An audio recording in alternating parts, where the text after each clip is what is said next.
સુરતમાં એક વ્યક્તિને ટેલિગ્રામ ઉપર પાર્ટ ટાઈમ જોબ આપવાનું જણાવી હોટલ બુકિંગના ટાસ્ક પૂર્ણ કરવાથી સારું એવું વળતર મળશે તેવી લાલચે ફરિયાદી પાસેથી અલગ બેંક એકાઉન્ટોમાં 12.21 લાખ ઓનલાઈન ટ્રાન્સફર કરાવી છેતરપિંડી કરનાર આરોપીઓને સુરત સાયબર ક્રાઇમ પોલીસે ઝડપી પાડી કાયદેસરની કાર્યવાહી હાથ ધરી છે।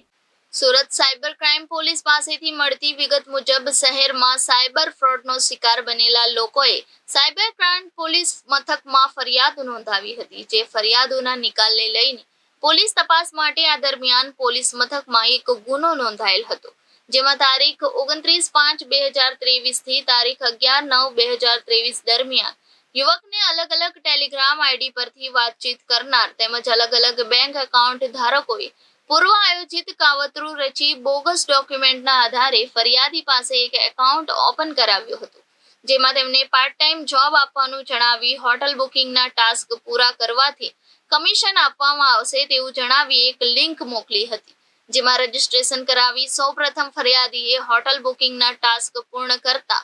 774 રૂપિયા કમિશન આપ્યું હતું। ત્યારબાદ ફરિયાદીને અલગ ટાસ્ક તેમજ ગ્રુપ બુકિંગ ટાસ્ક જનરેટ કરી માઇનસ બેલેન્સ બતાવી આગળના ટાસ્ક પૂરા કરવા માટે બેલેન્સ પ્લસ કરવાની વાતો કરી હતી। આવી રીતે ફરિયાદી પાસેથી અલગ બેંક એકાઉન્ટમાં 12.21 લાખથી વધુ રૂપિયા ટ્રાન્સફર કરાવી તેમાં 75,000 રૂપિયા પરત આપ્યા હતા અને બાકીના 11.45 લાખ રૂપિયા પરત ન આપી ગ્રુપ બુકિંગ ટાસ્ક જનરેટ કરી વધુ રૂપિયાની માંગ કરી છેતરપિંડી કરી હતી। 3 આરોપીઓની ધરપકડ કરી છે, જેમાં નિકુંજ અનિલભાઈ મોરડિયા, હાર્દિક ઉર્ફે ભૂરી ઉર્ફે ભૂરો ઉર્ફે ભાણો, જગદીશ જોડિયા અને નિકુલ ઉર્ફે નંદકો ઝીંઝાડાની ધરપકડ કરી છે। આરોપીઓમાંથી નિકુંજ મોરડિયા 65,000 રૂપિયા કમિશન લઈ આરોપી હાર્દિક ઉર્ફે ભાણાને આપ્યા। હાર્દિકે 25,000 રૂપિયા પોતાનું કમિશન લઈ નિકુલે 20,000 લઈ અન્ય કોને પૈસા આપ્યા તે બાબતે તપાસ શરૂ કરી છે।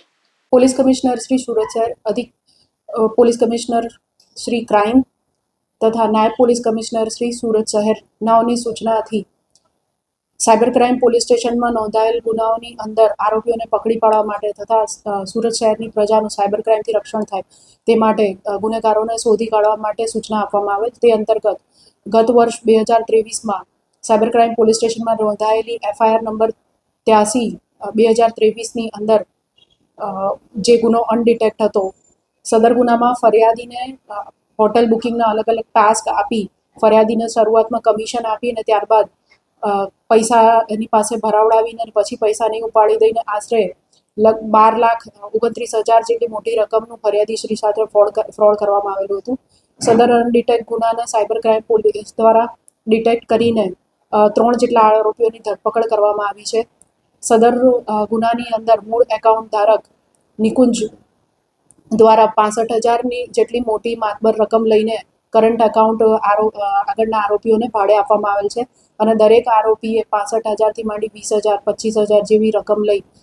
એકાઉન્ટ ભાડે આપી મેળાપીપણામાં ગુનો આચરીને આ ફ્રોડ કરેલ છે। હજુ આગળની કાર્યવાહી અને ઇન્વેસ્ટિગેશન ચાલુ છે।